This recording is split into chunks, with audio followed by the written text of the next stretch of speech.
Welcome to the Strong Ambition Podcast. Your host, Rhyland once again. And today we're going to do a year in review. Why not? It's that time of year. And I wasn't really sure what I wanted to do with this episode. I hadn't done a solo cast in a while. And I thought it could be really helpful for you to hear from my reflections on the last year. And then when I actually sat down and did this, it was just super, super effective for me to really think about what did I learn this year. So I'm going to talk about this many times throughout this podcast, especially at the end, is I highly recommend you do this. You get out a piece of paper.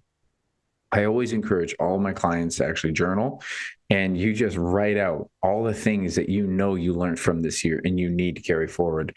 And that's what this whole exercise was for me. It was just, okay, what did I take away from this year? I did a lot of different things, and I don't want to end up in the exact same position I was next year. I want to be moving forward. So this was an extremely effective exercise for it. And I also think there's quite a few lessons here I think you can learn from yourself and use for your training, your nutrition. And you also hear me go over some very vulnerable things of the things that I have a challenge with, especially on, my binge eating and around my relationship with food and psychology of it. And some of the really big challenges I've had within work and how my mindset's shifting for the new year to really open up some great opportunities. So let's dive into it. I got like 13 points here. And if you listen to my podcast a fair bit, I will go on tangents. So brace yourself. Who knows how long this will take? I'm going to ballpark for an hour, but I know I tend to talk a lot. So let's dive right into it. I'm going to talk about the big part of last year, which was the bodybuilding show. Now, that was the first quarter, but I learned so much from it because it was such a really cool transformation for me. I had never done that long of a cut.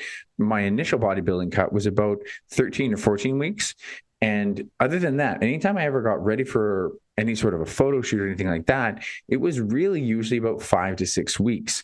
And so to actually take my time and have systems, especially the level of accountability with having both a coach and opposing coach and making sure everything was regimented, also displaying everything on social media, made me very accountable to the whole process, which was super helpful. To have accountability in that process is so, so constructive, because then you have an extra reason to ignore basically your fundamental instincts of maybe I could do this or this.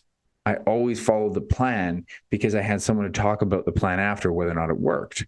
And I had a guy on my podcast recently. It was our last guest there, Don Moxley. He said, we need more, scientists, people who are going to take something, they're going to test it, and then they're going to repeat it to see if that test works. And that's how you want to go about your fitness a lot of the time. So the 3 months was an amazing experience, just the first 3 months. And obviously the last month was a really hard cut. But the first 3 months, I really like to highlight for so many people because it was a very, very healthy transformation. And it was it was the best physique I'd ever had up to that point. So the initial 3 months was really where I learned a lot of the practical tools for clients that clients would actually use, which was just a lot of walking, a lot of consistent meals, and still having treat meals as I did it.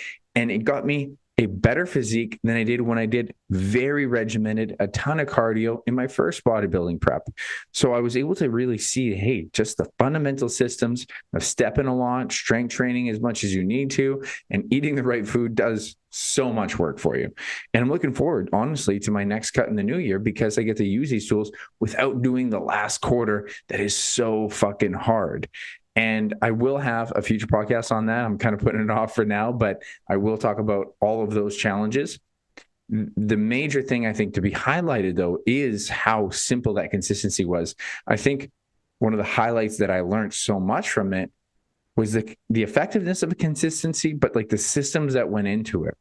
So the systems I had when it came to meal prepping, I was kind of here and there with previous to the actual bodybuilding show. But then I started doing it. I'm like, man, this just makes life so much easier. Knowing that you have your stuff cooked, knowing that I had all my eggs ready for weeks, it was just like everything just flows faster. Then I saw more effectiveness in my decision making. It was like, I'm having this or this rather than having a bunch of different options. So I would say for years, I was kind of here and there on whether or not I thought meal prepping was necessary for people.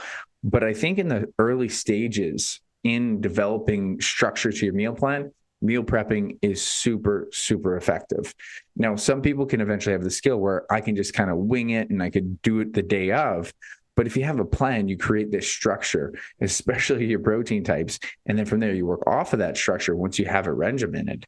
And there were systems around, okay, what do I do when I actually want to have something sweet? So that I would figure out, end of the day, this was my sweet tooth craving. I got a system where anytime I wanted to have so many diet drinks throughout the day, and I would also have my essential amino acids with Diet 7-Up, and it tastes excellent. And it would routinely just, hey, I feel good. I feel content. And when I was able to use these systems so specifically to feel content and then get that net result, it became so easy to keep consistent with it. But the thing about building systems, I think, is what a lot of people need, because they don't know if their system works, and they don't have systems that they rely on consistently, or they try someone's system and it's not long enough to see the result. One of the biggest problems when people get into trying to be healthy and they try to transform their body, whatever they're trying to do, it takes about 2 to 3 weeks for people to want to give up. And guess what? It takes 3 to 4 weeks to see a significant result. Not even very significant, just to see a result. It takes that little edge over that 21 days for it to actually show you something that you wanted. And sometimes when it comes to weight, you might not see it because you might be gaining muscle. And sometimes when it comes to weight, your weight goes up and down. So you actually got to track the weight consistently. And when it comes to nutrition, all these things, there's so many things that you need to see consistently over a long period of time. But if there's anything I really learned in the bodybuilding prep, is that over consistency, amazing things happen. And weighing myself consistent, I got to see that. I never weighed myself more than I did for the prep. And I'd see that weight go up and down, up and down. And then it was just like, oh, and then up and down, like, oh. Some people have super consistent weight loss where it just goes straight down. And then I have a client recently who her weight, I'm not kidding you, is like an EKG that is just messed up. And so it goes up and down, up and down, up and down. And over the course, she actually won our transformation challenge.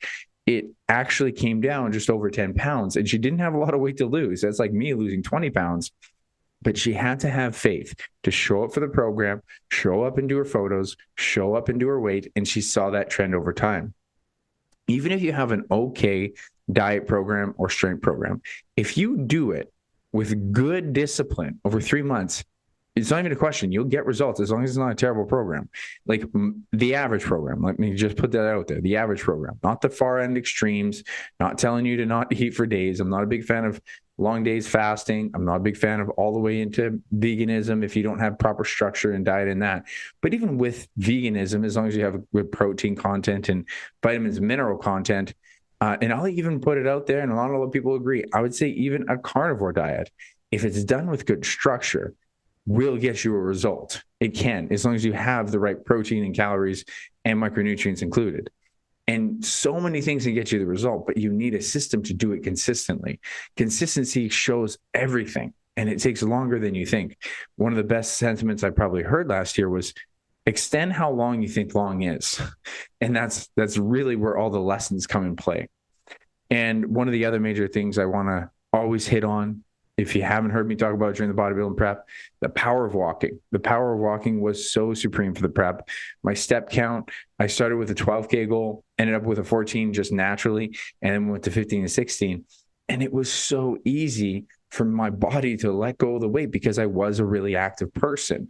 I actually barely sweat physically throughout the first 3 quarters of the prep. I barely sweat at all until I was doing cardio, because I was usually at a good temperature regulation. It's usually colder in Manitoba around that time. So in the gym, I'm not sweating a ton because I was just doing the right amount of volume, the right amount of sets. And then when I was doing what would inherently not be instead of my cardio, I was doing my walking, I'm not sweating. Like I'm just walking a ton. And how many different ways I could fit it in. I still park farther from the store when I go to the grocery store. I look forward to the grocery store. Oh, hey, I'm going to get 1,000 steps there. I look forward to go working with people in person. Oh, hey, I'm going to walk around the gym. I'm going to actually be a really active coach when I'm coaching my class. So there's ways that I realize that physical activity is a part of my life because I track that step count so adamantly. And now I don't have a Fitbit because it broke, and I already feel a little bit lost because I have to now recognize whether or not I'm being active without seeing that biofeedback. So I'm personally a huge fan of step counters. I don't think you need the fanciest one. I think anything off of Amazon that actually works decently, just get one of those and try it out just to find out where is your average step count and how well can you actually improve that. And I'll even say I've kind of shifted my perspective of whether or not you need to go all the way to 10K. I think 10K is like the solid standard. I think if you get 10K steps a day, you're doing good. You're likely going to be metabolically healthy. And I call it even metabolically healthy and overall healthy. Now, my understanding is the research kind of points closer to around the 8.8, I think I'd even seen, but around 8 to 9K is really the kind of the pivot point where most health outcomes do just kind of plateau, and they look at mortality rate and all these things. Bear in mind, when it comes to research, things can change in the next 10 to 20 years. That 8K might turn into 10K. It might turn into 12K. It might turn into lower. It might be able to do 6K. But they're looking at the average mortality rate. They're looking at trends, basically, over the course of time by following people and cases and seeing the net result. And I think we're going to see all of these numbers change, and it could go up or down. But it's all in probability. What I look at with the 10K steps is it actually isn't a ton of walking. But if you don't have to walk for your life for your job, and maybe you work from home like I do, it's actually a bit of a challenge. It's quite a bit of a challenge. So the way I kind of like deduce it is every 10 minutes can be about 1,000 steps, roughly. Now, this depends on how fast you walk, depending on your pace of walking. And like I now have dogs that I'm walking that walk quite slower. They like to stop and smell things. But on average, it'll be around there. So if we want to hit 10K steps in a day, just lifestyle, and this was from my own experience, so you might be a bit different, but just from lifestyle without trying to walk, I could get 3K steps just walking around my apartment, just moving around basic fundamental functions, which means I need an additional 60 minutes of walking, which actually isn't crazy. That's just asking you to go for a 20-minute walk in the morning, 20-minute walk at lunch, 20-minute walk in the evening, or an activity spurt. Do something active. That doesn't necessarily always have to be a walk. So let's say you have chores you got to do. And this is why I actually prefer the wrist-worn watches, because if you wear a wristwatch and let's say you're cleaning or something like that, you might not be physically walking, but I just want people to be out of a chair. And so I think that gives you credit, even though it's not the exact step count. I actually want you to get credit for the activity that will help your life. So that's why, again, just talking about the whole power of walking, the power of activity at a fundamental level was a huge lesson during the bodybuilding. And I think it's something that you should really take into your own consideration into the new year. If you're not getting 10K steps right now, start making that your fundamental goal. Because when it comes to the fundamental movements in the body, I talk about squat, hinge, push, pull. The fundamental movement is actually breathing. That's your first movement you ever do. And then it's actually walking. Well, it's crawling, then walking. And so walking is a fundamental movement that you still need to intently practice. And I'll even say that maybe you get 10K steps. This was another valuable lesson that I know some people who get a lot of activity with their job, they'll get 10K steps a day. You still need to do cardio aerobically. And what I found was some clients just aren't even still aerobically fit because they don't try to go for a walk. So if you don't go for a walk once in a while, please do. Because the last thing I wanted to point on the walking is the mental clarity I got from it was so valuable.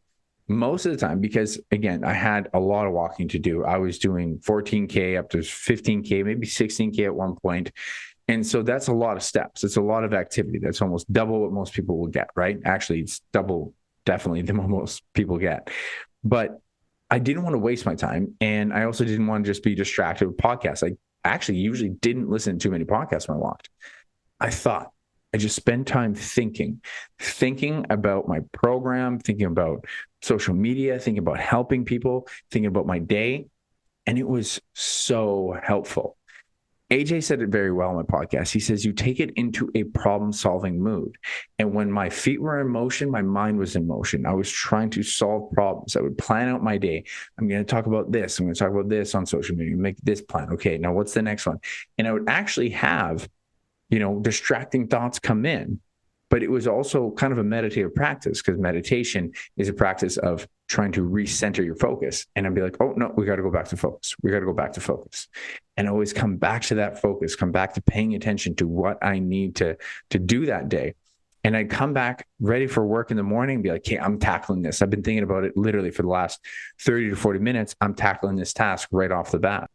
If I was doing cardio in the gym, I wanted to distract myself. So I wanted to watch Netflix. I wanted to, just go on YouTube, anything else, right? Because you're just in a stationary zone and it's not as enjoyable to let your mind wander. But when you're going for a walk, and I remember I had a guest on who called it a wonder walk, and I used to call it digesting my thoughts, but I like this wonder walk because that's what it was. It was about just allowing my mind to wander or to figure something out versus doing cardio. I didn't get that. And so what I encourage people to do, you have to experience it. Do it for a month. Anything you got to do, at least a month, right? You always got to try things out for at least a month to really know if it's going to make a difference, whether it's first thing in the morning or at lunch. Those are the two breaks that I recommend the most to be really productive for your day. And do it undistracted, no podcast. If you're going to do music, no lyrical music, just very chill music. That's what I usually did. Lo-fi. I highly recommend lo-fi playlists. And just think about the problems that you have to confront and just let your mind kind of soak them in, and you will come back in such a better mood. I guarantee it. So I had to really ring it out there on the walking and on the mental clarity, because that's something I didn't expect the benefit of. But man, I tell you, it is still one of my favorite parts of my day. So learning about bodybuilding was the other major thing during the bodybuilding prep. I finally got to see it as an art form. I got to see, okay, this guy's delts are better than this guy's. Before, when I first did the prep, I was like, these guys are all jacked. I don't see the difference. Like, this guy's lean, this guy's lean. And I just thought it was a get lean competition. And I couldn't really tell who was going to win or who wasn't going to win. But then you start to see the actual structure. It's just like anything. When you actually watch boxing, some people can kind of get it. Some people don't get it. Some people don't understand the setups to it. When you watch football, some people actually see the little plays in between. Hockey, same thing. Really interesting, actually, when Angelina watches hockey, because she's not used to watching the sport of hockey. She can't track the puck as quick as I can. And I can track the puck. I can see the plays that are getting set up, and I can see the opportunities, not quite as fast as the guys on the ice. But my point is, when you're actually looking at it in terms of the bodybuilding as the art form, I now see the sport for what it is, and it is an art form. And I always used to look at it as more that mainstream, these guys are just buff. They're just, whatever, meatheads. But Arnold was so right. And this was in his Pumping Iron video documentary that he's in. And he says, a sculptor will chisel shoulders on his sculpture. I will build them. I will be my own sculpture. To that effect. He didn't say that exactly, but that is essentially what he's talking about. And I really think that's beautiful. And you see it. You totally see it on stage. So imagine you have to build something physically for months and months, and then you have to shape it by cutting and doing all the hard, gritty work. And then you get to perform it on stage. And the performance piece, that's the part I didn't see, was the posing, the right positions, the aesthetics, where if I just stand normally, I don't have any of these positions or angles. I actually have kind of unique joint angles in terms of I will look much wider than I actually am. I will actually have odd positions of my hips. But if I stand very tall, I work on straightening my hips in certain transitions where I actually have a really tight waist. I can look very, very lean and as skinny as a skinny guy. So I learned so much from that experience to be able to see the art form, position myself in the way that it actually highlights my physique. And I think what I learned from that experience was, when you become interested in doing very well at something, you're going to learn. You're going to learn a lot from that, right? If you just stay stuck on, okay, I'm just doing this to do this, which I did in the first prep, which I don't even deny is helpful. When someone needs convincing into do something that is very scary, for my first marathon, for example, my first half marathon, competing does count. I totally, truly believe this. The thing that you want to be careful with is making sure you're putting in an effort that when you reflect back on it, knowing how you did it, will you regret that? Like, you don't want to regret your effort. And that's what I ended up regretting. I ended up regretting my 1 minute posing. Looking back at it, to me, it was kind of embarrassing. And when I look back at my actual posing, I just I had weird, I talk about this all the time. It looked like I was trying to take a shit. Like, I was just posing and holding it. And I didn't learn that, you have to smile. or at least not make it look like you're trying to pinch one off, and to actually work on the body positioning so that you have the right angles. And then whenever I went to see AJ, I didn't know I was supposed to do a ton of work in front of him. I would just do it. Hey, does that look good? He's like, yeah, it looks pretty good. He gave me a little bit of feedback, but he wanted to see me keep doing reps, keep doing reps, keep doing reps. I was the bare minimum. I put a lot of work into the cardio. I put a lot of work into the reps I did in the gym. And I put a lot of work in the nutrition. But just that posing was so impactful for me to actually perform on stage. And one of the things I always looked at was, if you're in boxing and if you're not doing the sparring, that is the competition. It's like, oh yeah, I'm great at hitting the bag. I'm a hard hitter, great at hand pads. I'm super fast and slick. How do you do against the other guys in the ring? I don't really do too much of that.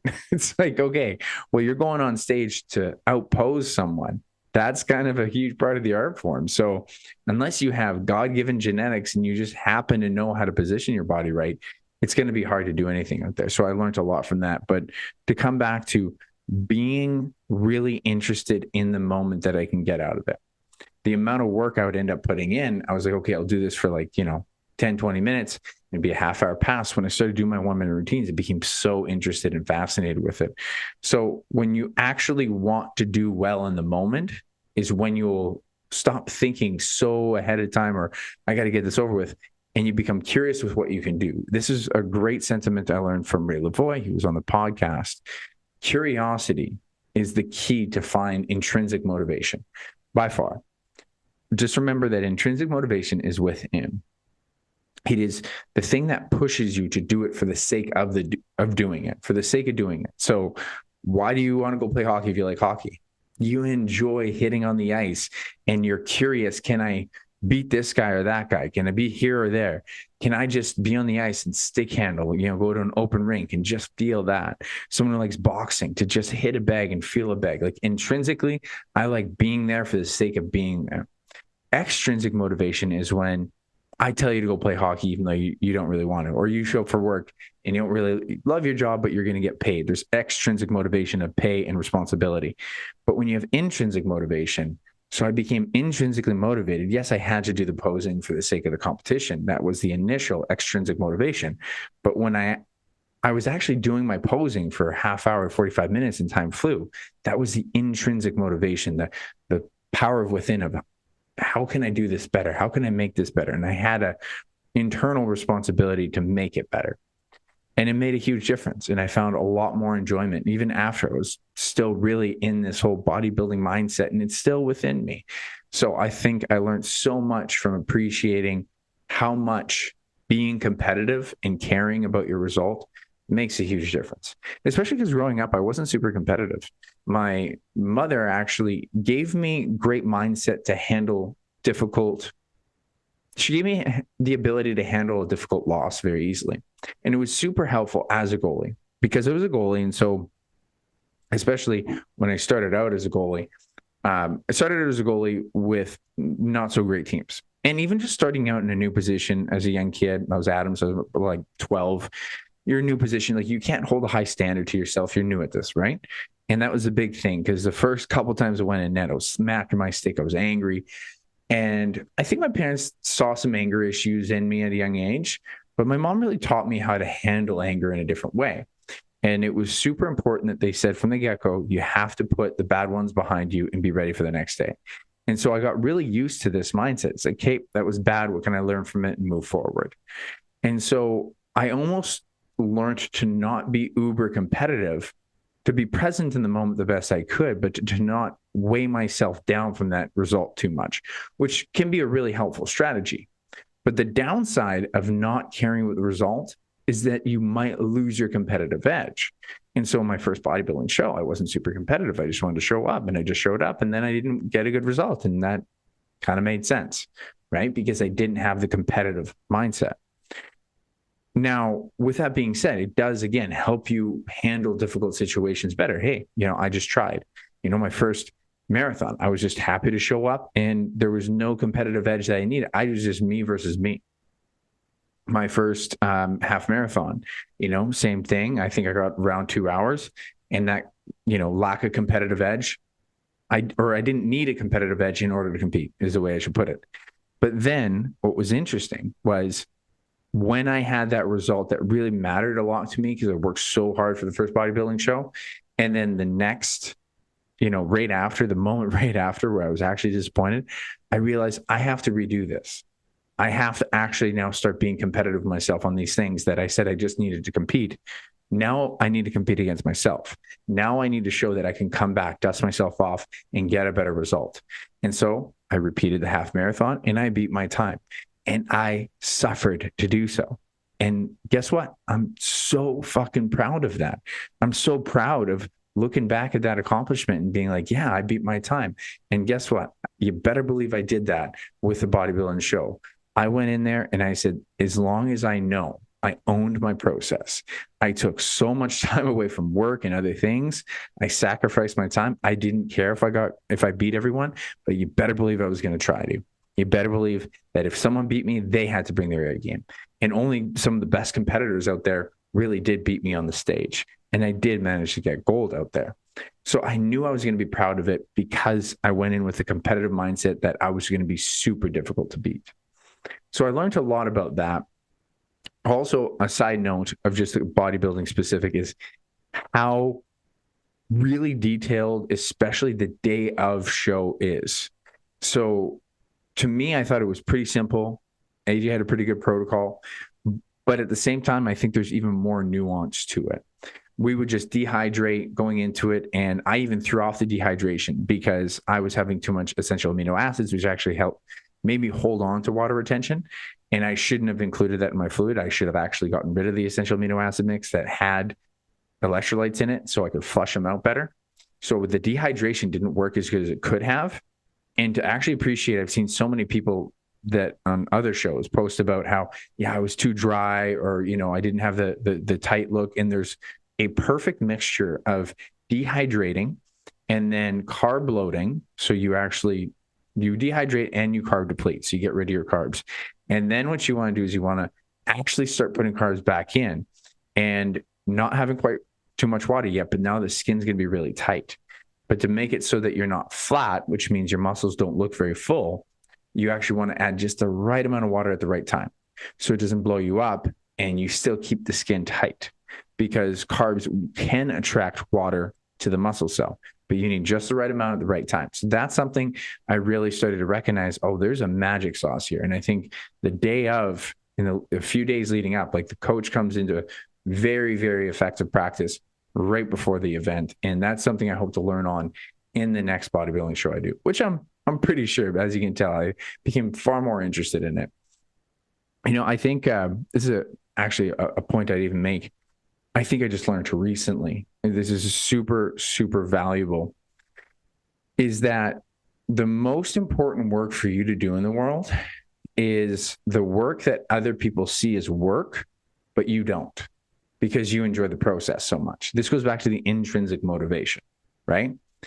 I like to do this for the sake of doing it because I get something out of it. So when it comes to training, fucking love it. Like, it was really funny when I was in a mastermind and one of the questions that the coach had asked, what are your values? I'm like, what do I value? And the two first things I put on was training and food.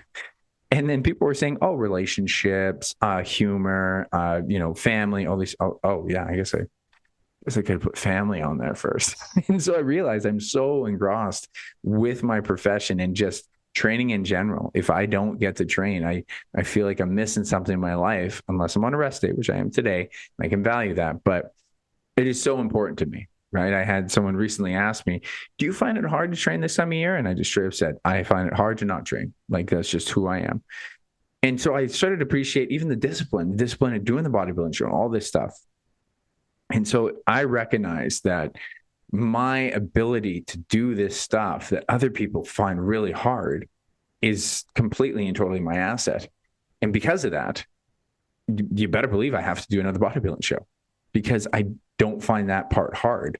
I find the discipline and all that stuff super empowering. I find it super easy and systematic to just go through with it and see the process and own the process. And if you love the process, then you got something that you really want to do more of. So there's not a question if I'm going to do another one. It's just a matter of when, because I do know it's strenuous on the system, especially in the last hard cut.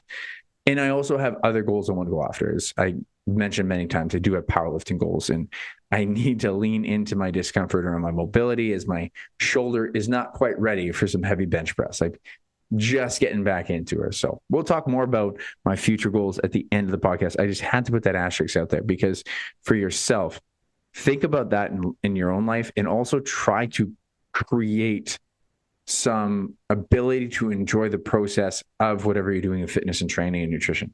Like, you need to enjoy your process. It's like enjoying your food on your meal plan. It's enjoying your job. Like, you have to find enjoyment for the sake of doing it. And if you don't have that, you got to find elements of it. And that could be, okay, maybe you have to go work out with a partner.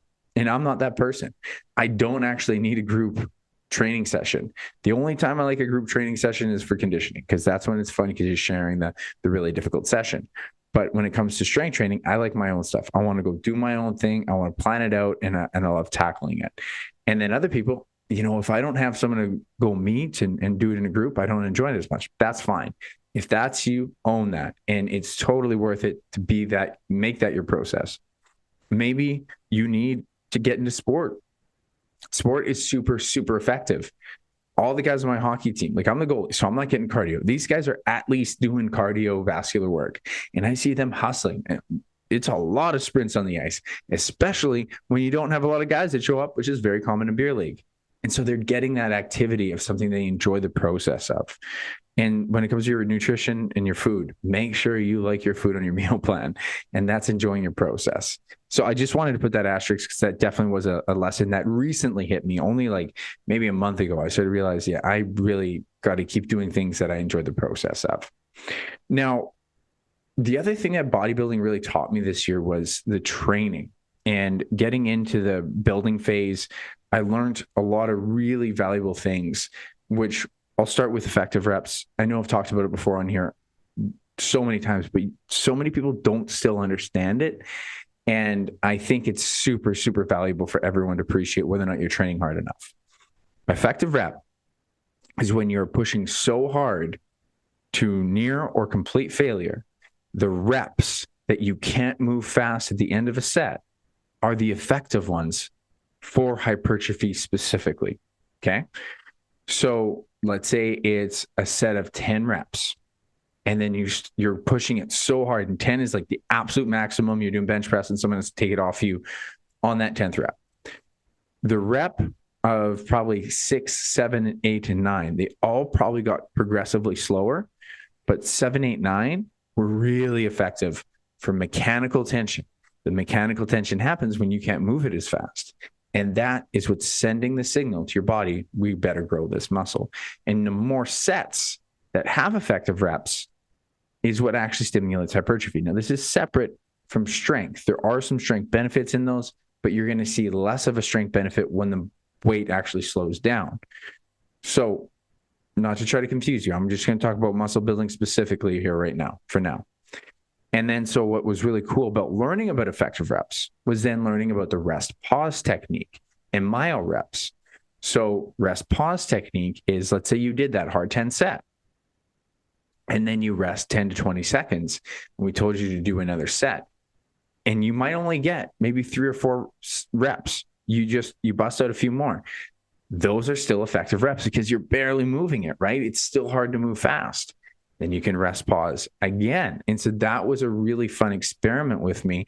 I was doing this more in my prep, doing more rest pause, because it was very efficient. And this is a super efficient way to build muscle in your program. And that's what I've been doing with all my clients. I do it myself. Now, as I did mention, that you still want to include some good quality reps for speed. And there's a certain speed component. There's a technique component, and technique can break down when things get slow. So you don't want to do this on all your lifts. As a matter of fact, I've seen some injury risks when it comes into deadlift or bench press or back squat. But to use it on the things that are very safe, like machine loading things, leg extensions, maybe, cable press down, anything that's not going to put you at too much of a risk, and you can push that completely to failure.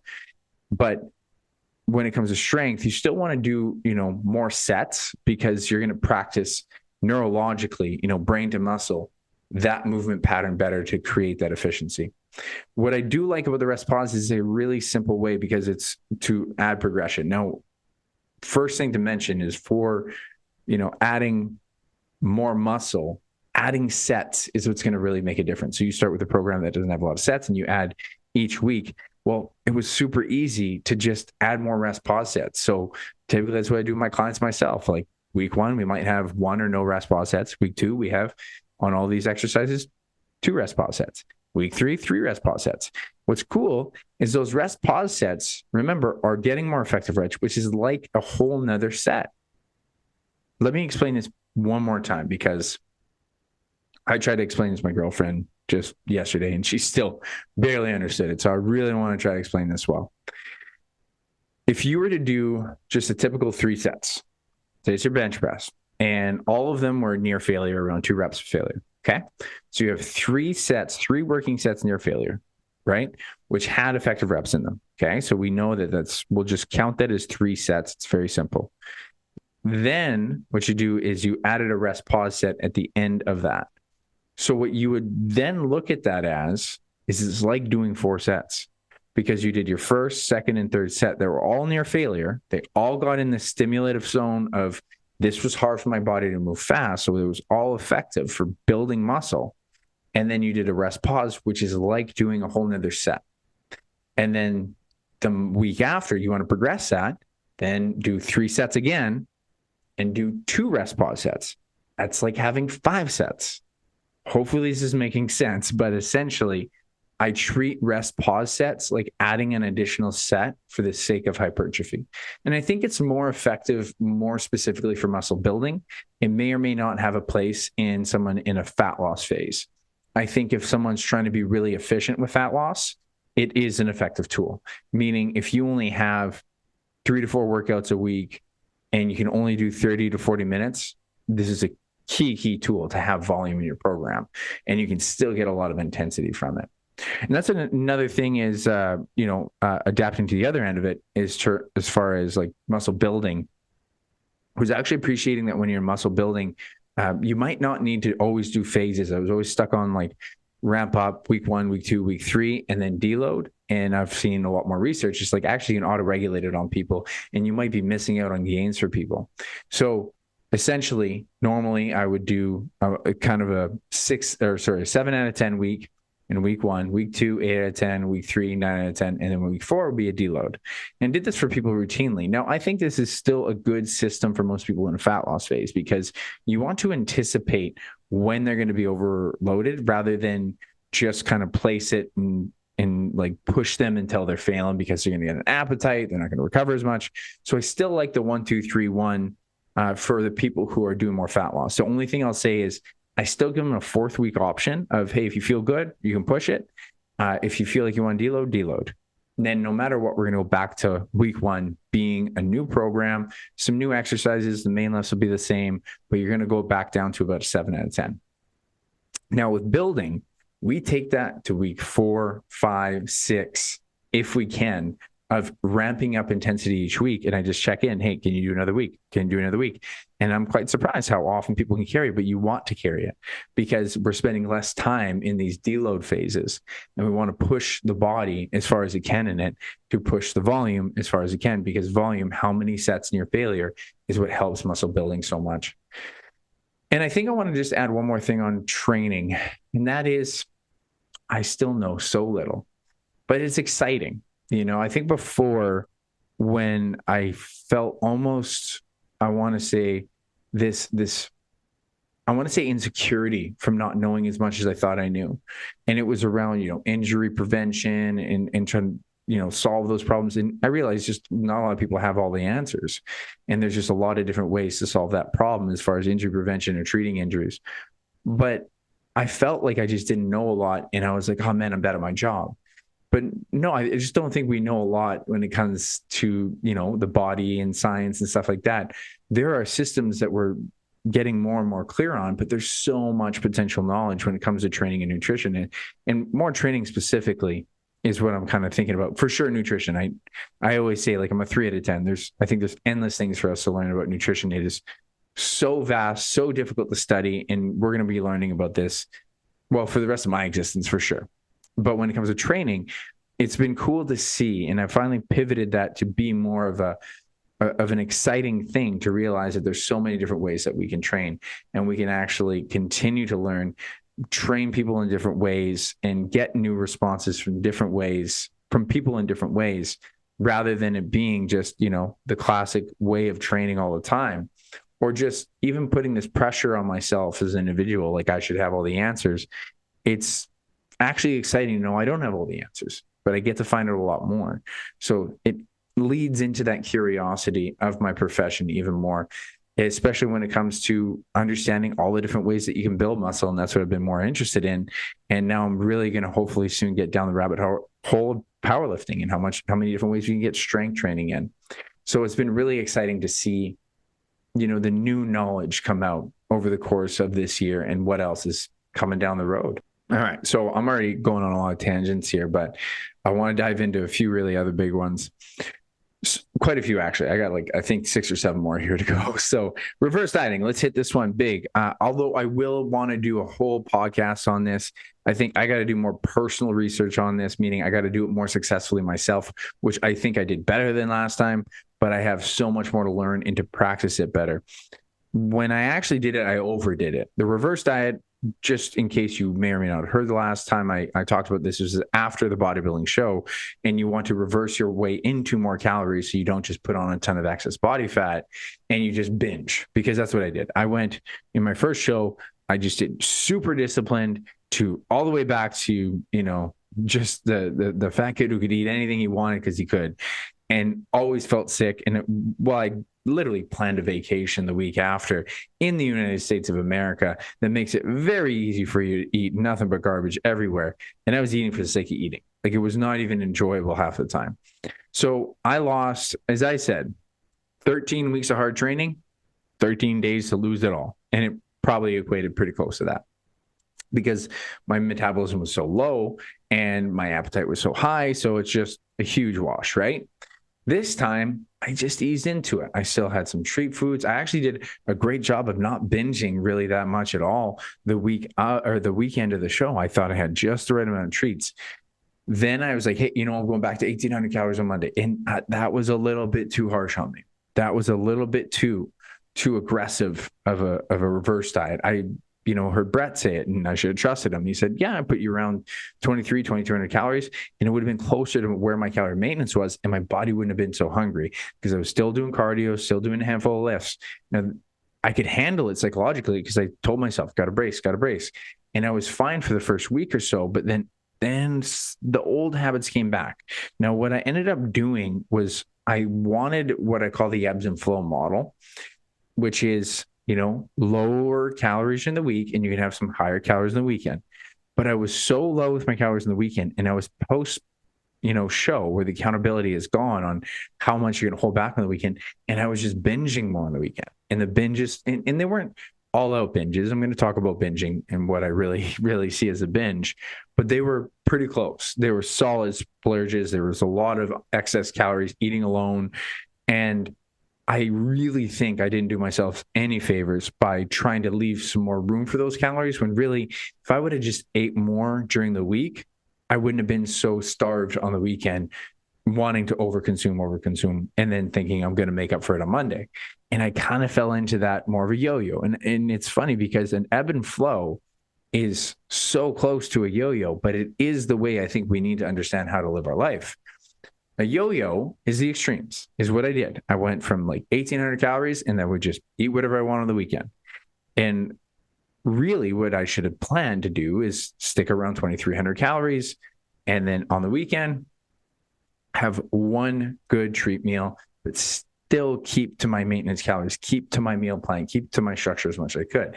And it was right before summer. So it was going to be extremely hard to keep a consistent meal plan over the weekends in the summer, but it's doable. It's just very difficult. And that's where I should have been leaning into more of the structure. Even to this day, that's actually my problem. So I really look forward to the next time I get a chance to do a reverse diet. So I do pay attention to that part of the process where I need to feed it. Now, this was a really cool story with one of my clients, Jim, who has very similar issues with some, disordered eating as myself, binge eating and stuff like that. And he's a boxer, like I used to be. And he lost a ton of weight. He got from 230 all the way down to like the lowest we had was like 156. But what was really interesting about his 156 journey, I think 158 was actually the peak, his lowest. We took him down to 165, and we had to rush that because his coaches lined him up a fight fast and at a weight that I personally didn't agree with. I thought it was going to rush him because I knew he wasn't going to feel his best. But I was like, I can get you to that weight, but it's just going to be really hard. So we had to cut. We got him to the weight. He unfortunately didn't win the fight, but he battled. And like he had a really tough competitor. I knew it was going to be.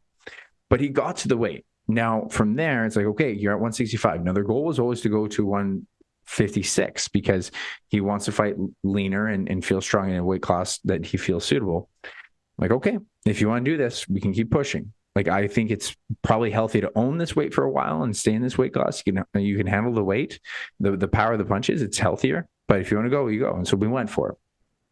The interesting thing was at the card, he ended up not having someone at his weight class. They had him, like, we got him down to like the 158, 159, where he could lose like a few pounds of water. But then he ended up getting offered a guy to 165. It's like, actually, we got to bring it back up in like 2 weeks. It's like, okay. And so even though we came from a really aggressive cut where we were getting him to do cardio and all this stuff in low calories, we had him at 1,700 calories. And then we had to reintroduce calories. So we reverse dieted him, and he didn't stop his activity right away. We slowly eased him off of it. And so he's very active. He's doing a ton of boxing, strength training once a week, cardio once a week, conditioning more specifically. And then he went from 1,700 calories, and we had him at like 2,500, not putting on weight. We put him at 2,700, not putting on weight. It's like, holy shit, Jim, we got to put you at like 2,900 calories. Slowly started putting on weight. Now that is the power of metabolism when it's properly fed and it's done appropriately, where he was like, man, this is so much food. And this is a really nice story to hear for someone who formerly has a real issue with consuming too many calories. He's now reintroducing foods where it's like, hey man, it's hard to eat this much food. It's actually a great position to be in because formerly just having going from 1,700 calories to almost double that is a really empowering thing to realize that you can have that much food, whole food based predominantly. But he said he was having some treats in there because it actually made it more efficient for him. And if you have a good relationship with those foods and it doesn't make you really crave them excessively, I'm totally okay with it. But it just really was encouraging to me to see that. And I had the exact same experience, not the exact same, very similar experience with Kelsey. Kelsey, another great client of mine, she came from someone who was overtraining, doing 2 hours in the gym. She was trying so hard for fat loss, but she never had the proper direction on calories. She didn't know her calorie maintenance. She didn't know what's right on protein. She was told to do windowed eating or intermittent fasting. Don't do it. Do keto. Don't do it. And all she needed was less work, just a good step count, a solid strength program, 4 to 5 days a week that fits her schedule. And then we just had her protein and calories locked in. Now, we did have to experiment where, okay, let's try this many calories, and it didn't allow her to lose weight. Okay, your metabolism is lower than the prediction. Then she started losing weight. And then what was really interesting was we took her to a weight that she felt very comfortable. She's like, okay, I'm ready for a build phase. We did a build phase. And now you see that she sustained it. Like we got her to slowly ramp up her calories where she was doing at one point 1,300 calories or 1,400, somewhere between there. And we got up to 21. And I think she's at 21 now. She's at a leaner physique, more muscle mass, but she weighs less than when she initially, fair bit less, I think like at least 8 or 9 pounds less than when she started with me. And she's having a hard time eating these calories, which again, I think that is the really cool thing. When you do a proper transformation, you get to an appropriate weight. And then when you reintroduce the food slowly and gradually to see how your body responds and how you respond, and having it mostly whole foods, it's really cool to see what happens where these people no longer have an issue with their appetite and sustaining their weight because they have, this goes back to systems and structure and good meal planning. So I learned a lot from working with those individuals and even my own trial within the reverse diet this time. I'm looking forward to the spring where I can practice this better, be healthier with it, and just getting a better relationship with the process of reverse dieting. And I think the process of continuing the systems that get you your physique that you want, I think it's super valuable. Now, one of the things that the reverse diet really exposed on me was, later in, it wasn't week 1 or 2 or 3. It was more so week 4, 5, 6 away from the show, which isn't a surprise. The farther away, the harder it got to hold accountability.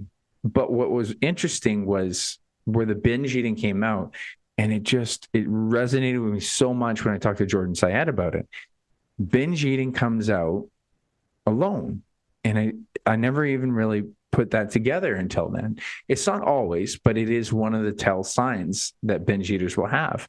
And I started to recognize that. And that's when I would actually want to eat more. I would come back from hanging out with Angelina, I'd drive home, and then I thought I was done eating, but then all of a sudden, I'm like, you know what? Let's have another piece of cake. Let's have a little of this. And I'm just eating to eat. And then I wasn't even getting much out of it.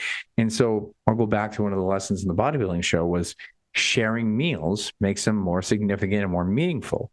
And you're also going to have the right amount. To this day, we still routinely have treats on the weekends. First thing on Saturday and Sunday morning, we'll have some sort of pastry. And it's like, I don't feel the need to have more than whatever we share. And I feel like, again, we always talk about the food. We always experience it together. What do you think of this? What do you think of that? I'm way more excited about meals I get to share with people than I am about meals I have on my own. Because the meals I have on my own just lead you to that binge. It lead you to like the food regret, right? Because you end up having too much. But it's just not a shared experience. It's super valuable to share your experience. And another one of the major lessons in the bodybuilding and just in general throughout the whole year. But going into the binge eating, I thought it was really interesting to start to pay attention to these habits because I wasn't smoking weed a lot at all during the summer. I can't even remember when I finally did smoke weed because I knew if I smoked weed, I was going to binge. I learned that in 22 for sure. Now, binge eating, though, I started to realize like I subconsciously crave it. Like it's internally in me. And this came out more later in the year. And this is pushing me into the next year, one of the ambitions for next year. I don't know why it didn't dawn on me to ask myself this question. And if you have issues with binge eating, I really recommend this because this one hit home with me and it hit home with another one of my clients that has similar issues. And just ask yourself about any, like, let's call it a bad habit that you really wish you didn't have. You wish you had control over. It could be drinking, it could be smoking weed, it could be a certain food, anything like that. Okay. Maybe it is binge eating because this would be helpful. I want you to ask yourself deep down inside and just say, could I not do that for a year? Now, what's interesting is, if someone says no drinking for a year or something like that, it's like, oh man, that rocks you. But what was so interesting with the binge eating was like, could I not do that for a year? It's like, why didn't I ask myself that before? And it dawned on me. It's because I didn't want to give it up for a year. It was maybe just a part of me that I thought I should want to keep. And then when I started to really say that to myself, could I not do it for a year? There's this internal voice, this subconscious voice. And I've been going down this rabbit hole of subconscious mind and what's, the deep rooted core of all these things in our identity for quite a bit over the last couple of years. And I started to realize that internal voice, it's really trying to prevent you from trying to do new things or to let go of old ways. It's a really important voice to challenge. It's an important voice to listen to so you know that it's there because it whispers.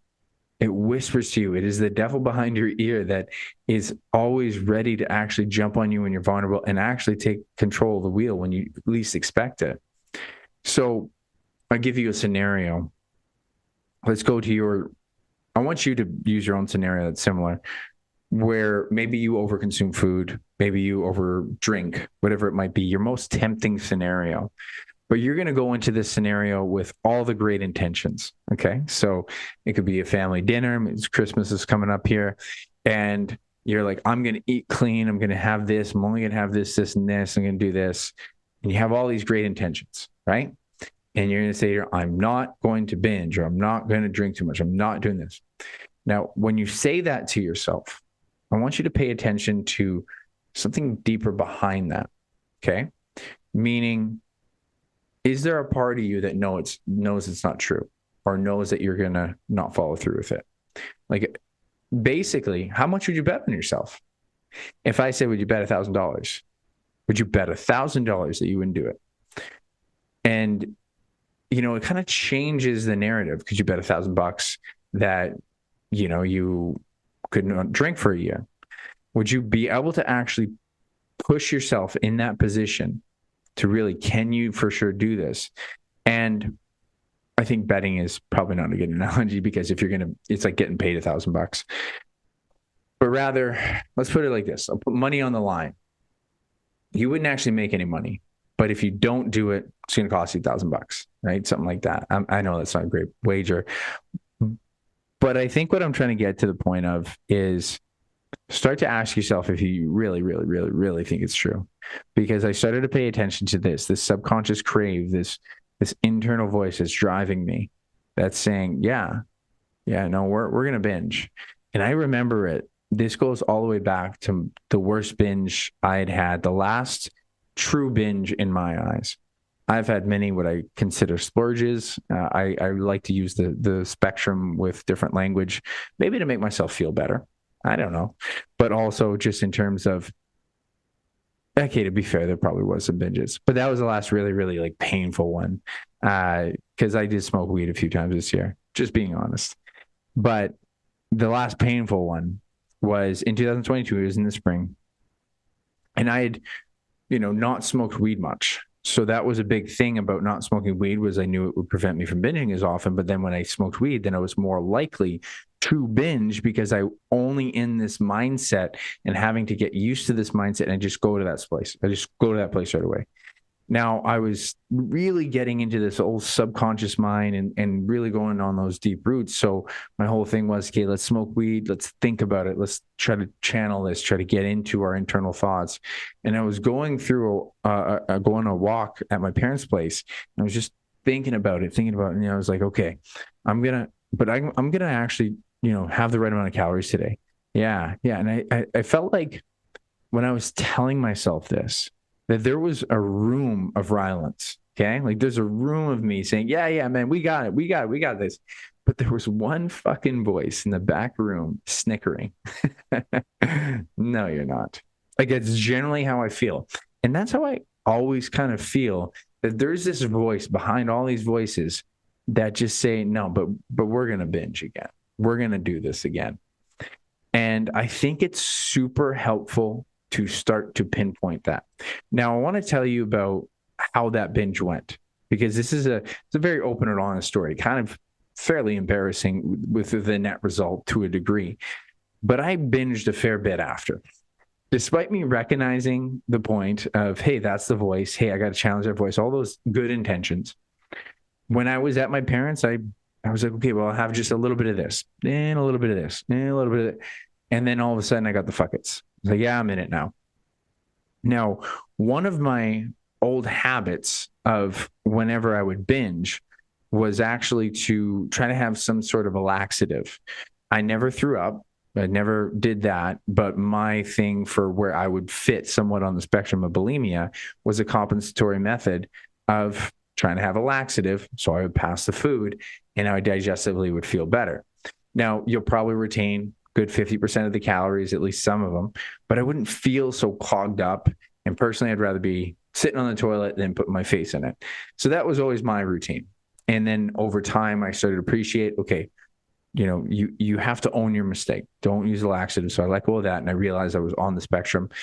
But then my other way of doing it was just eating a ton of fiber during a binge, because I might be up farting like all night, which is exactly what happened. But then I would just, poop it out. Now, the problem that night when I did this binge, the last big binge I ever had, was I ate so much fiber and I ate so much food that I'm not going to lie to you. Like that next day, I pooped so much that I actually tore a part of my colon.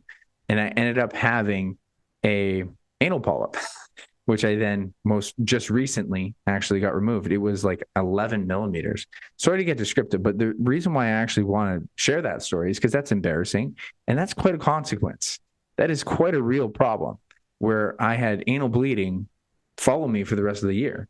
And, I luckily solved the problem and everything like that. But it was enough of an issue to be like, okay, we got to recognize this is a problem. And I think even after that, that was my last big binge, but it's still a problem in terms of that voice is still there. But to really recognize, these problems don't go away entirely. So I take really good advice from my father on this because he told me one day, Rhyland, I could pick up smoking tomorrow. I crave it every day. I just don't do it. And I thought, wow, that's the strength it takes. And so this is where I started to realize that as these murmurs of these old binging habits came out throughout the summer, and they're still coming out now, just in terms of like old habits, not going crazy, not getting to this really uncomfortable amount of food that, to me, that's what a binge is. From my experience, is if I eat so much that I can hardly sleep at night because my stomach hurts. And the only reason you stop eating is because your stomach hurts so much. Now, if I smoke weed, it can happen. It definitely can. But that's why I'm setting my goal into 24 to not have a binge, to not have one even close to being categorized as a binge. I'm not going to say that I'm not going to have some treat meals. I'm not going to say I'm not going to have meals that are bigger than others. That's not what I'm saying.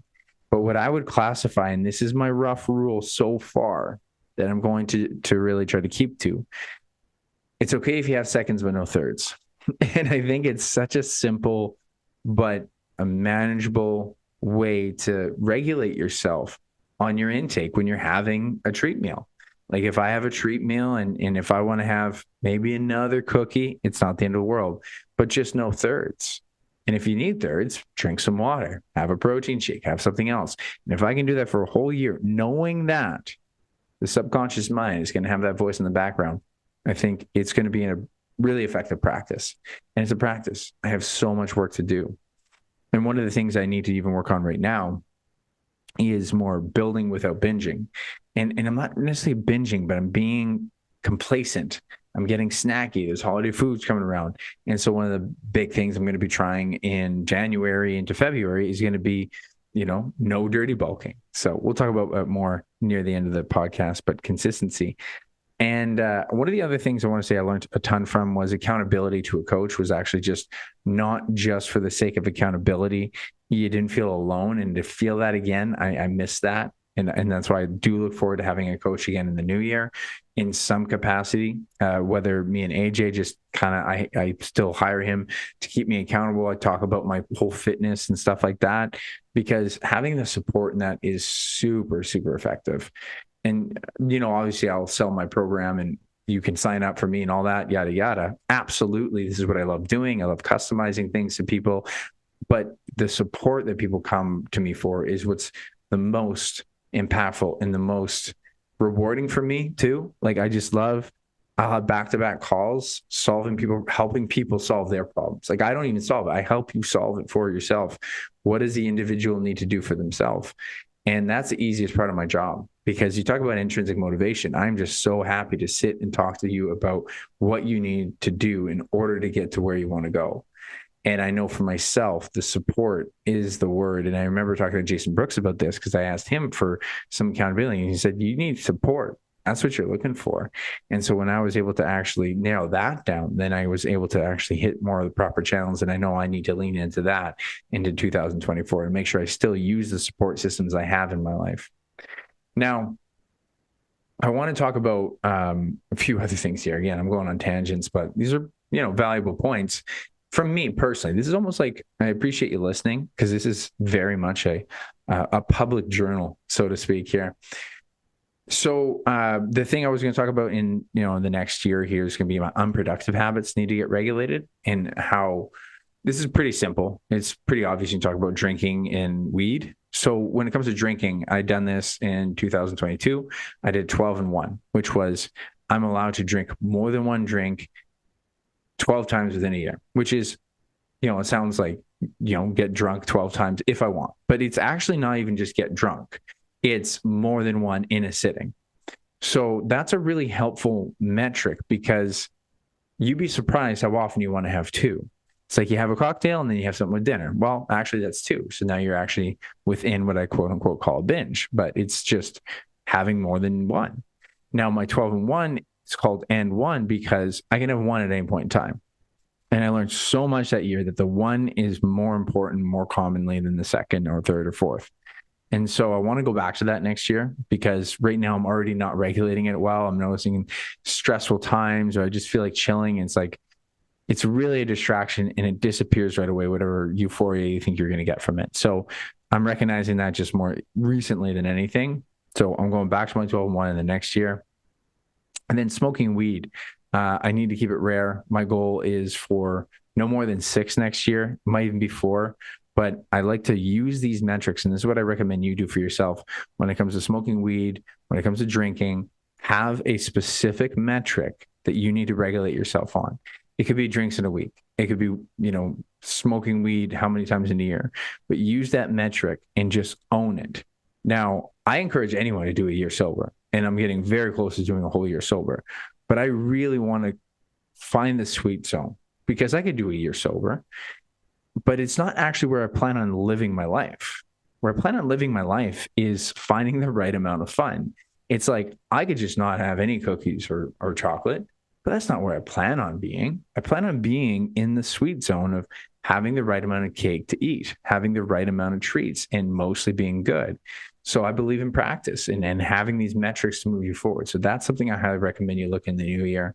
Now, I'm going over these topics a little bit quicker for you, because I know I've been doing a lot of tangents. And how many do I got left? I got about 4 or 5 left here. So I want to hit it all. Let's have the last podcast an effective one. So I kind of encompass anything I can that can give you some lessons that I know I learned this year. So you may or may not have seen this, that I had a sober October challenge back in, October, and it was to get rid of caffeine. And what I learned so much from it. I learned a lot about, reflecting my history of caffeine. I mean, like, wow, since I was in high school, it was the first time I had a whole, basically a pot of coffee in order to do decent on an exam, and then working at a shop that I actually got like, Red Bulls and all that stuff. So it's been in my system a long time. And then to see what life is like without it. I mean, it sucks. It sucks so much. And this is actually what I still feel to this day, is that was harder than my bodybuilding challenge. That was harder than any other challenge I'd ever done, because it wasn't just a matter of being tired. I was tired even after the first week and second week and third week. And even later on, when my sleep was getting a bit better, I still felt tired.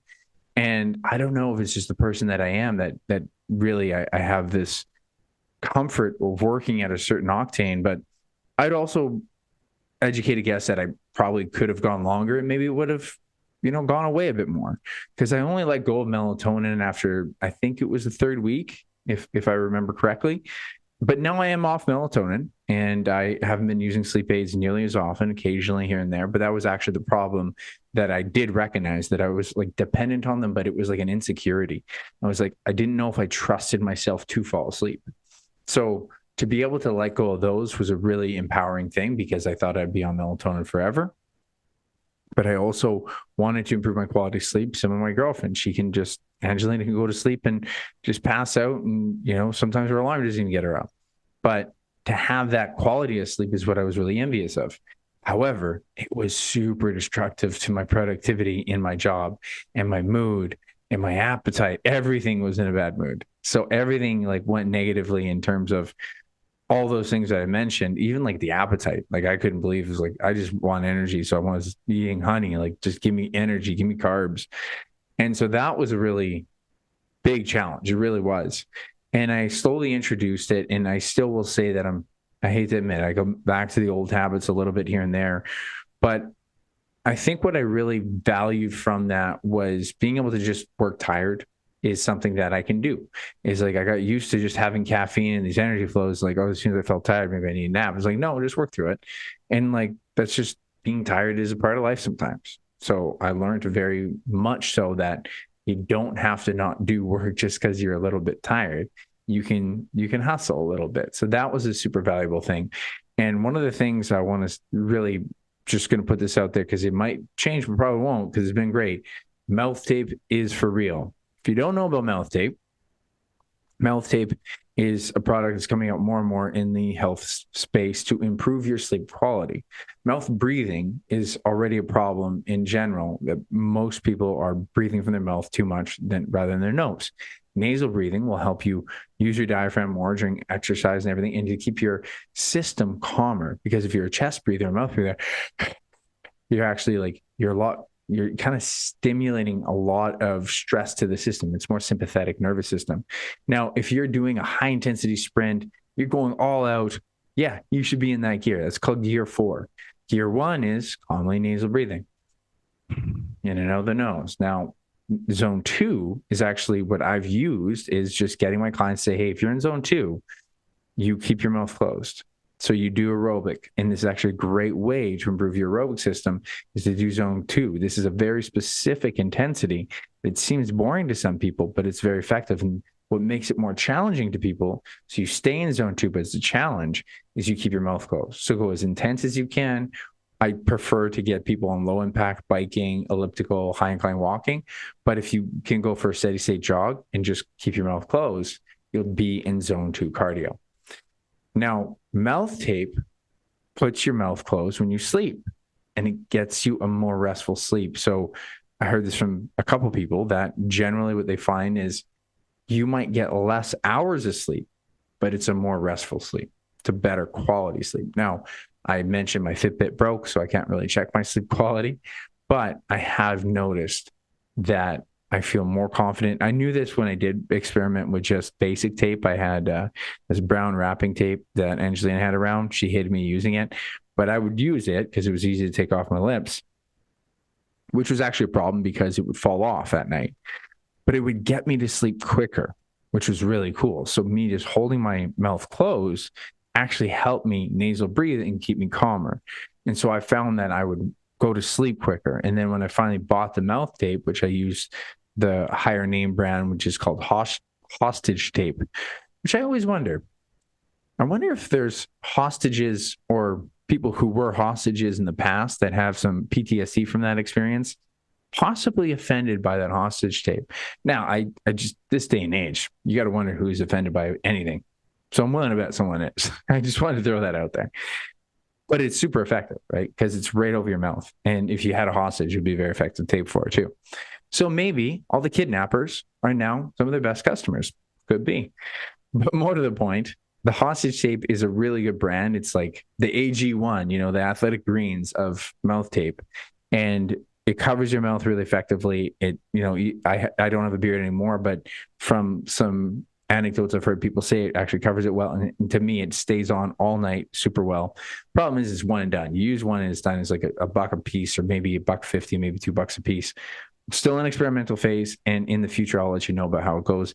Trying other brands as well, because there's other brands, and I'm always about the cost-effective way. So I'll experiment with that, but I will encourage you, try some hostage. Or not, you can try hostage, but try mouth tape, and you'll improve your sleep. Like I'm very sold on it. It's already working very well, and I'm only about 2 weeks into it. So highly recommend. The downside is going to be when you go to bed with a significant other and you're used to kind of talking to them and saying goodnight. You got to say goodnight first and then put your tape on, and that's where it gets awkward. And I mean, we have dogs, and so I'm trying to talk to the dogs, and I go, so that's awkward. So it's not all pros, but the sleep quality is definitely worth it.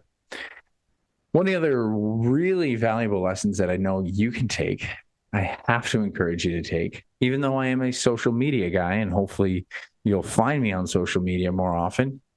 No Scroll November was a game changer for me. It just occurred to me that the scrolling is where I'm getting distracted. And there's also within, the industry I'm in on the online training, that's where a lot of the dissatisfaction will come from, a lot of the envy, a lot of the frustration, seeing the info that's out there, seeing other people do well with their videos and the stuff. And just, it created more mental challenge for me. And it also just distracted me, just a classic distraction, right? So I go on social media, and this is November. I was allowed to go on there and post. Now, I didn't say that I didn't watch any social media. I didn't scroll. I think 2 or 3 times I accidentally just let myself scroll, and it's like, oh, that's a scroll. Let's go, get out of here. And it was actually a really helpful practice. Not even on the weekends. I wasn't allowed to scroll at all in November. So I would go in there, I would see a post that would come up, the first feed that they would send you. I would go in and post a story, or I'd post my post. And then sometimes you go in and out and something else might come up. I wouldn't do that routinely, so I kept getting new posts. But for the most part, what mainly happened was, if I wanted to be like, that's just a bad instinct. You don't need to scroll. It's especially during the day. I literally tell myself, that's not your job right now. It's not your job to scroll. It's not giving you any more happiness. There's something else you can do with your life right now. And it was super helpful. I did find the scrolling instinct was still there. The searching for some sort of dopamine hit was there. So I found myself scrolling on Marketplace, and it's still, it was some sort of a dopamine hit, looking for something when you're looking for nothing. I wasn't even on the market for most of these things. It was just some sort of amusement at a certain point in time. Most of the time when I did those would be off hours. It would be at night watching TV and hanging out with Angelina on the weekend. Those kind of times where I let myself scroll like that. But the scroll from social media specifically, game changer. So I've already taken that after November. No scrolling during the week, only on the weekends. I highly, highly recommend you try this just as a practice when you see it disrupting your life. And I'm not against social media. I'm on it, right? But if you have it where it's not really productive for you, you're finding it's a detriment and maybe affecting your mental health, like I know it was for me, taking it away from during the day was super, super helpful. So I highly recommend you try some no scroll November. Another big thing is cold showers are legit, in my opinion. Now, I'll say I'm not perfect with them, and I want to talk about cold water immersion very quickly. Cold water immersion, there's no doubt there's benefits. I'm not questioning the benefits, and somehow I've been kind of resistant to them. And I think part of the reason is because there is, kind of an important order of valuable habits that we should structure and get routinely in our life. And I think that sleep, training, and diet is like diet alone is just so hard. Again, if we can just put most of our mental energy into that. And if someone says, oh, but should I, do some ice baths? Is your diet in check? No. Is your binge eating in check? No. I honestly don't think you need to worry about it. I'm a bit more into cold showers though, and I'll explain why. But let's talk about the benefits of cold water immersion and why I think it's helpful, but not the game changer that I think it's getting boasted for. So one of the things is, reducing inflammation. Definitely something that could be helpful. Most people probably know this. If you don't want that reduction of inflammation right after a workout. Okay. So if you did a workout, you want the strength benefit, you want the hypertrophy muscle building benefit, and you go into cold water immersion, it would actually negate that training session. Now, from the research, they say 4 hours. So if it is later in the day and you haven't done it, or even possibly before your training session, my understanding is that has been shown to help testosterone boosting, or it's on a non-training day and it could be helpful. Now, the major net benefit I would look at for both cold water immersion and with cold showers, I think, is the dopamine, right? You get the dopamine rush, and you're also more adaptive, right? It's a hormetic stress, meaning you're adapted to a vast variety of environmental stresses. And I think even for myself, cold showers is what I've been doing. Okay. So I don't want to spend money on like a cold water plunge. I don't think it's worth that. Technically, if I was going to invest in something that's like, $600 to $800 for the sake of health, I would get a sleeping mattress that you can regulate your body temperature, because that's the hardest thing for me. Sleep is body temperature regulation. I just can't do it well. So I would rather someone spend money on a really, really expensive mattress and get better sleep than a cold plunge. But cold showers are actually a nice in between where you're going to get cognitive benefits, and you might also get a little bit of the hormetic stress without it being excessively restricting. Actually, you wouldn't get as much of an anti-inflammatory benefit, which is actually good for training, in my opinion. Now, this is the last part's theoretical. Let me first talk about the cognitive. Cognitive has twofold. Cognitive would be for the sake of you going to do something that you don't want to do. And the second thing is to actually mentally deal with, that's the mental deal with doing something that resistant. And the second thing is actually the dopamine rush you get from doing that. So the willingness to get into the shower, the first step, it's hard. It sucks. And I've said this before, and I'm still even more certain of it now. Water is colder in Winnipeg in the winter. And it's not just because like the air is drier. I generally feel like that is a colder. I'd really like to put a temperature gauge to it. I should probably do that someday. But basically, I remember doing this back in October of 22, and I did cold showers throughout my whole sober October that year. And it was just something to try, something different, just to like really get me into it. And I did it almost every day. I would take 1 or 2 days off, and it was effective. And then I took, I didn't have to do it in November, so it's here and there. And then later in November, I did another one. I went, whoa, that's so cold. And so I just gave it up. I'm like, the water's colder. This sucks. And I started getting into it, and I think it was at some point in the summer. I wasn't doing it during the prep at all because I felt like the prep just had enough mental, strenuous reps for me to do. But at some point in the summer, I started doing it, and I think it was when I was starting doing morning workouts, and I actually really enjoyed it because it took me out of the heat from my morning workout. Now, the thing I also started to really set into, because people always talk about it, is the dopamine that you get after, is I started to feel so refreshed, and it was like, it gave me this rush where I would come from doing a walk outside, even if I had a little bit of stuff. I'm like, yeah, I'm going to go for a cold shower. And I just feel more awake. I feel more alert. And then more recently, listening to Andrew Huberman's podcast talk about the importance of actually doing things you don't want to do, is putting in mental reps of will, like is an actual thing. There's things that are hard, but if it's not your hard, like it's your easy hard, which would be my strength training and nutrition for me, the hard would be a cold shower. Like I really don't want to do it. And so, I did one this morning, and I really didn't want to do it. And it was piercing cold. But all I have to do is I say, okay, just count. Just stand in there and count and circle. And, even to get me back into it, last few weeks, because it's been colder and colder. It's now December, right? And I just started with 30 seconds. And that was enough to just get me into it. And then I worked my way up to 45. And if you can do a minute, especially in this weather, I'm impressed. You do longer than that. Amazing. But to me, those are the two major benefits, is going to be the willingness to do it and the dopamine after, because after I felt like, okay, I'm awake, I'm feeling good. Outside of that, I think that there's other things that we need to worry about first in terms of, reducing inflammation from having a good training and nutrition and sleep program. I think if you have the money for a cold water and you like it, good. But do not invest in that plunge until the other three are on point. Just don't worry about it.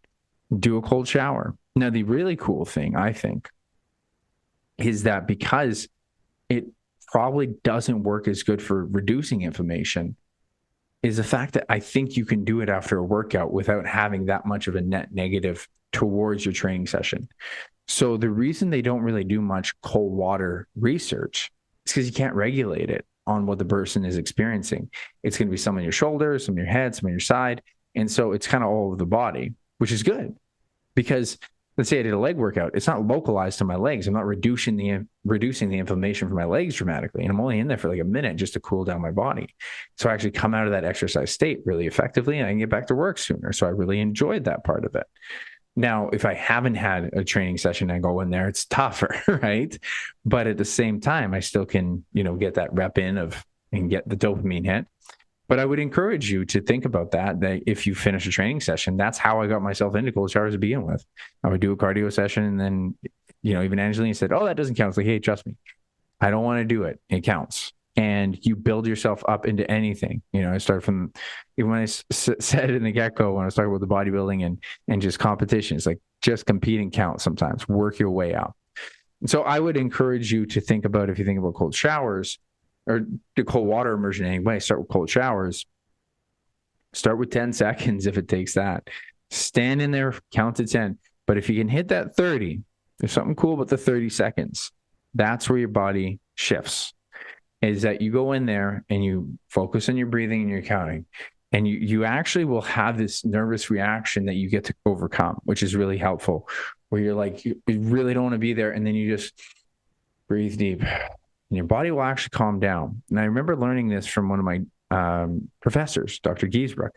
He was known as the popsicle professor because he actually did research in case you fall on ice, and he would study this. And he said the most important thing to do in the first 60 seconds is control your breathing so that you don't get a nervous like energy and you don't waste your energy in that state, and you actually calm your body down. So within that first 30 seconds, go in there, just practice breathing and count to 30.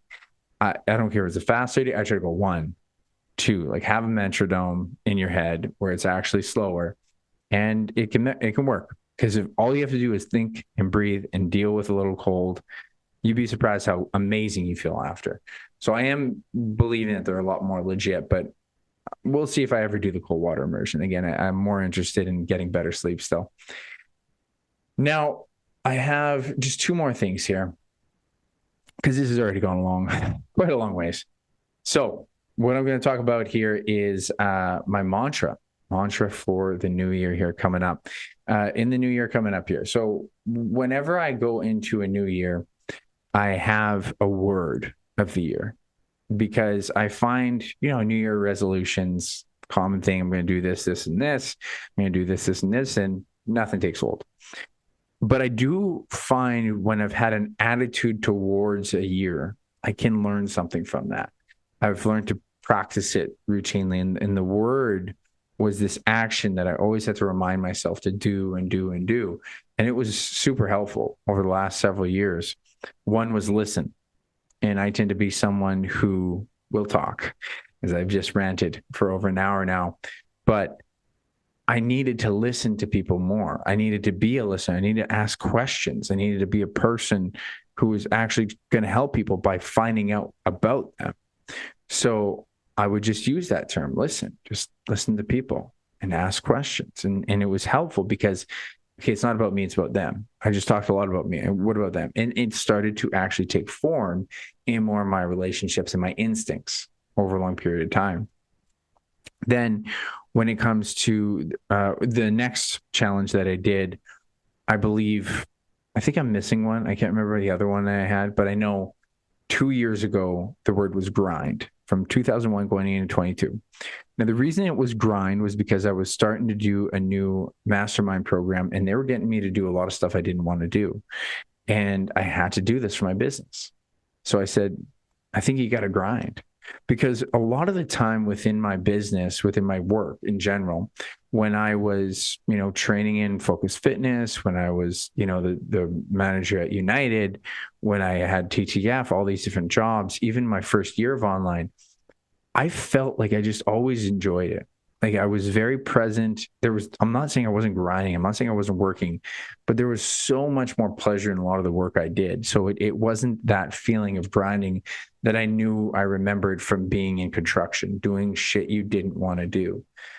And in this mastermind, they're getting me do shit I didn't want to do, plain and simple. And so it was helpful because I had to wake up, and I remember thinking, well, we're grinding. That's what we got to do, grind. And for months, I put in these reps, and it was very, very constructive towards my character. Then this last year, my word was move, because sometimes I would get into this idea of kind of overthinking or getting stuck between tasks. I think I now recognize it was the scrolling problem, but even then, between tasks of procrastination a bit more than I used to. And so I started to realize, Kate, you just need to move to the next task. Just get to the next task, and you don't have to overthink it. And if I can move more, I'll get more done.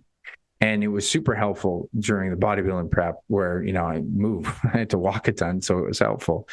But at some point, somewhere halfway through the year, moving wasn't enough of an indication of what I needed to do. It wasn't enough to light that fire. I didn't get that. I got to keep going. It didn't work as well. So going into the next year here, I have 3 words, but they feed into each other. And it was to move, grind, and believe.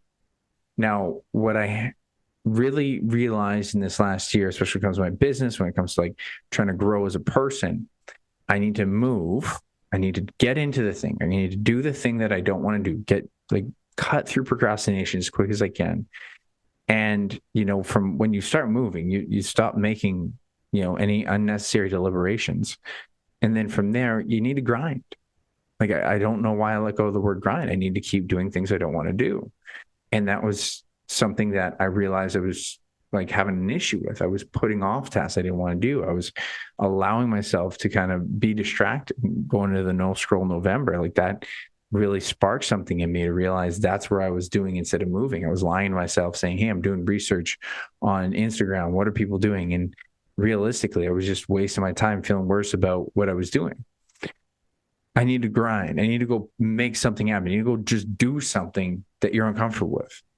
And then the belief. The belief was really helpful. I just have started to articulate this for myself because I need to move. I need to grind, do something I don't want to do. And I need to believe it's all going to be worth it, you know? And I think this is something so many people, including yourself, could use. Just this mantra: move, grind, and believe. Because especially in fitness and nutrition, definitely in business, it's just going to take a long time. And you're going to not see results for a long period of time. And you're going to see things go in a bad way. But as long as you move and grind and believe, it's kind of hard for it not to work out, especially when it comes to training nutrition. And I generally will believe this when it comes to my business, that I need to believe that those reps that maybe don't even go perfectly, you know, I put a piece of content on social media and it doesn't do well. I need to believe it was still worth it. And I need to believe that that rep put me into the place of doing the process, following the process, and then it'll put me into the next one. I need to believe all these reps are going to be worth it in the end. And the belief is really important because I know a huge part of my emotional paralysis that really happened to me a lot in the summer was to deal with, is it worth it? And this is what people feel on training and nutrition all the time. Like, is my work worth it? Like, is this working? It's like, I don't even know it's working. Because similar to how someone goes in the mirror and looks in the mirror and is like, man, I don't feel any different. They look skill, it's not going anywhere. And you need that belief. Like, is it worth it? Just believe that's worth it. And then if something's not working after a course of 30 days, okay, adjust, but believe, move, grind, and believe. And keep that fire in there. So I've really come to conclude that that's going to be hopefully the big mindset shift for myself in 2024. And I'm excited for it because it's more helpful to know that you're going into a grind than to be caught off guard by one. I think when you're caught off guard by one and you're not ready to embrace it, it's almost like facing a big tidal wave rather than when you're looking away from the ocean and then it pushes you forward and you're like, whoa, where'd that come from? But if you can embrace that tidal wave and it just comes at you, you're braced for it and you're not so afraid of it. It's still a grind, it's still a challenge, but at least you have a chance to swim in then. And so I hope you think about your own in that. I hope you think about your own word or words of the year. I don't deny anyone the right to go after New Year resolutions. I will say it every single year.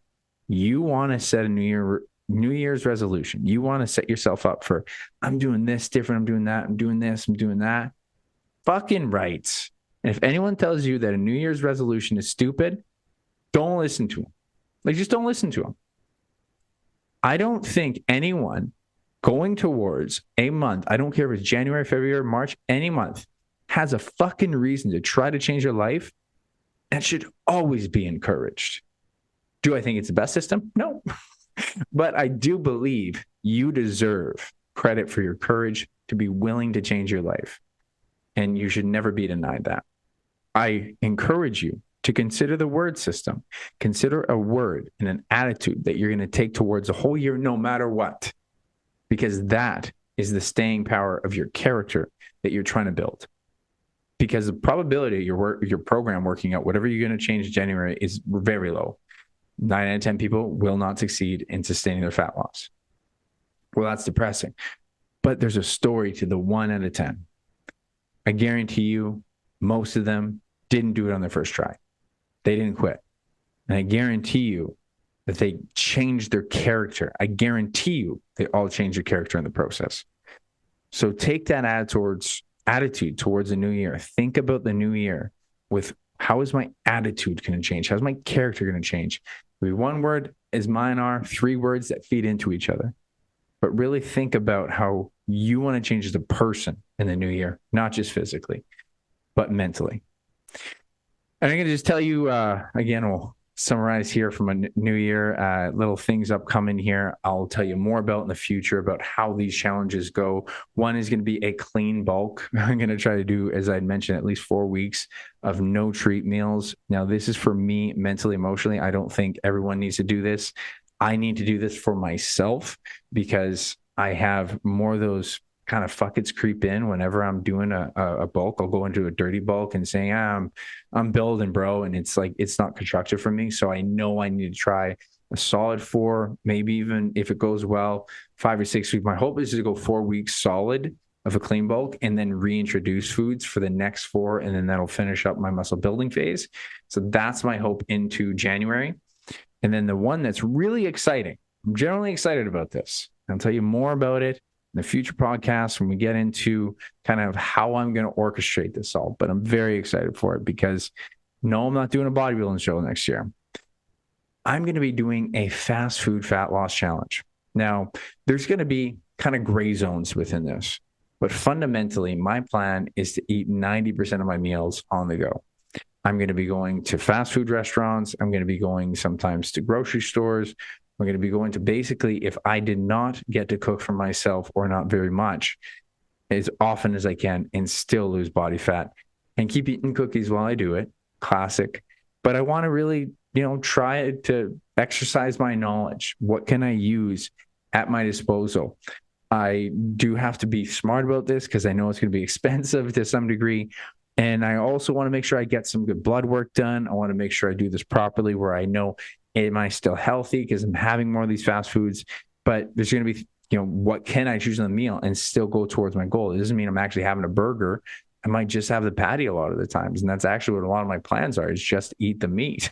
And so we're going to see how this all works out and how it all plays out.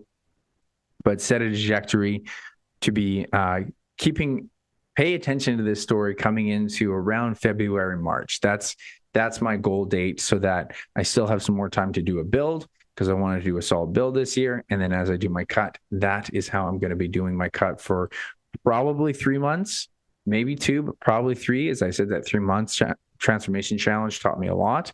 And it also gives me some room to breathe as I do not know how it's going to go. I don't know how great it's going to be because it's going to be hard to track macros along the way. So we're going to see how that goes. I'm super excited for it because I'm going to be documenting a ton of it along the way. And I also want to create this as a way to educate people, educate my clients, educate you, educate other people on how they can eat on the go, eat fast food, eat from a grocery store, convenience shop, and still go towards the fat loss goals. So that's coming down the pipeline. Very excited for the new year. But that's about it for today. I think I ranted about more than enough. This was far longer than I expected. And I was like writing out notes. I'm like, I think you got enough notes, but it's also fun. It's fun to reflect on your year. And I'm going to say it. I said it at the start, say it again. Journal to yourself. I don't care how you do it. There's so much value in journaling. You could write on a physical journal. You could write on, I have a document on my laptop. I love to journal on there. Some people like voice memos. I would voice memo journal. Some people would just record to themselves. But give yourself at least a 10-minute, ideally 20 to 30, and just write down the highlights of your year, but make it about lessons too. Not just the highlights, but the lessons. What are you going to take with you? What do you need to take with you into the new year? Because that's what it's about, right? That's what growth mindset's about. How did this whole year go? And I think one of the major mistakes we all make when it comes to, time flies by, time's flying by, it's like yesterday that I was so-and-so. Well, I think you're just really doing a quick synopsis. I don't think you're reflecting on it enough. I think there's a lack of reflection within your existence if you're saying time is flying. And I don't think you're taking the time to sit down and remember. And I got this from Alec Irvine, one of my clients. He's a young guy too. He's like 22, 23. And he says, yeah, I'm already starting to forget stuff. So I thought I should write it down. I just thought that was so simple and beautiful. And that encouraged me to go back to my journal and start writing things down, because absolutely.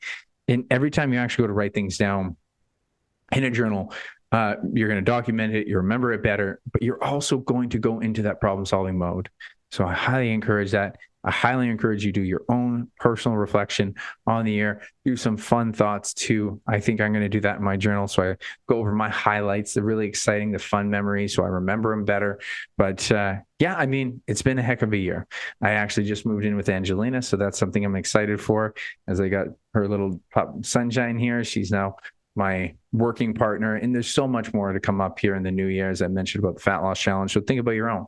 What are you excited about? Because you should be excited about something in the new year coming up here. And I hope today really helped you. I hope you learned a lot from it. And if you think anyone else might learn from it, please share this with them, because that's how this podcast reaches more people. And if you really liked it, please leave a review, because then I know how you feel about it. I think that's what matters. And I'm going to say this more often on the podcast, because I generally, sincerely feel this way. Thank you. Thank you for listening.